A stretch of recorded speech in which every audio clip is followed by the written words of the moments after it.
If you like deep dive, spoiler-safe reviews that respect your time, stick around. If by the end you vibe with this, consider subscribing so you catch the next one. And if you don't, tell me why in the comments. That feedback genuinely shapes what we make next. Alright, Dead Take, psychological horror, FMV performances, big names, small runtime. The setup is clean. You're Chase Lowry, an actor who breaks into a Hollywood producer's labyrinth of a mansion looking for a friend who just nabbed the role you wanted. It's part haunted house, part industry expose, and part film school fever dream. On paper, it's find a friend. In practice, it's find the truth. And the truth in this house is stapled to walls with mannequin hands. The mansion is the star, until the actors walk on. Neil Newbon gives Chase that mix of desperation and denial that makes you question whether you should root for him. Ben Starr plays Vinny with that charming, slippery energy that makes every smile look like a trapdoor.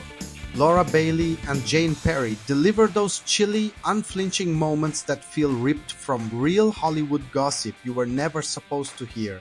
When the camera cuts to live action, the game stops being spooky house and becomes, oh, this hurts. It's not the kind of horror that makes you scream as much as the kind that makes you go quiet. Structurally, it's a reverse escape room.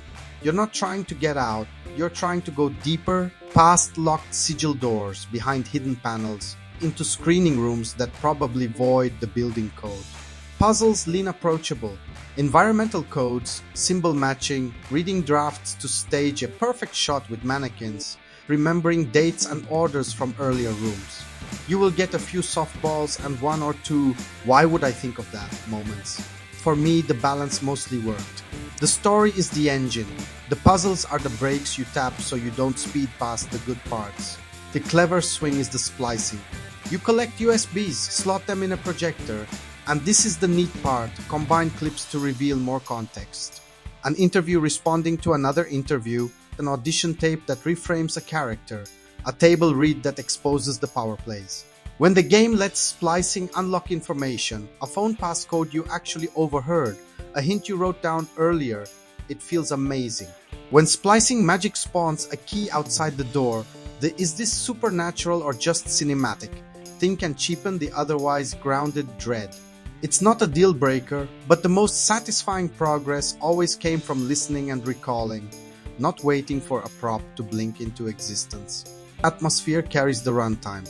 After an opening bang, the house goes quiet, low-frequency hums, lights that stutter like they owe you money, distant knocks that are absolutely not the pipes.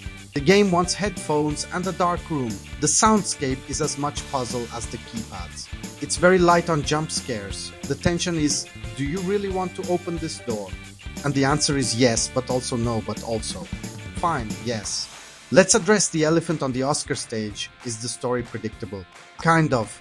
You'll probably sniff the main twist halfway through. But how you arrive there, the order you uncover tapes, the side stories you piece together, the way a smiling anecdote turns ugly when spliced against the right confession, that's the real hook. The point isn't shock, it's complicity. The industry stuff lands because the performances ring true, and the writing knows exactly which lines will make you squirm. Runtime? Budget your night.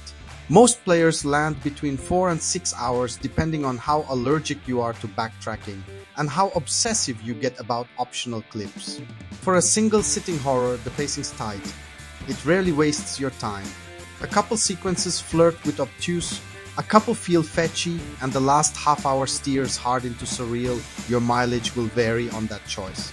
I like the ambition more than I love the literal scenes it produced, but I respect the swing. Where I land, Dead Take is less boo and more yikes. It's an actor's nightmare dressed as a puzzle box. Performance first, atmosphere forward, mechanics that mostly get out of the way, with one standout system that I wish the designers pushed further toward pure deduction. If you need Resident Evil grade head scratchers, you'll feel underfed. If you want a dense theatrical mystery with the occasional door slam and a lot to say about power and image, it's easy to recommend, especially at this length. A few quick, helpful, not spoilery tips. Keep a tiny notepad or phone notes. Names, dates, symbols, you'll thank yourself. Prioritize clips that feature the same two people across different contexts. Those splice into gold. If you're stuck, leave the room, take a lap, rewatch the last relevant clip. The answer is usually something you heard rather than a pixel you missed. When you find the black light, retrace spaces you thought you knew, get a second, nastier life. Veteran game verdict. Worth it if you're here for performance-driven horror and a new spin on FMV storytelling. Soft recommend if you demand brutal puzzles or bulletproof logic. The ending's going to split the room. Personally, I think the conversation it sparks is the point. I'd love your read on two things. Does the supernatural edge add texture or undercut the "this could be real" vibe? Are lower difficulty puzzles a bug or a feature in story-first horror? If this helped you decide, consider subscribing so you catch our next review, no pressure. And if you played Dead Take, drop your favorite splice moment and whether the finale stuck the landing for you.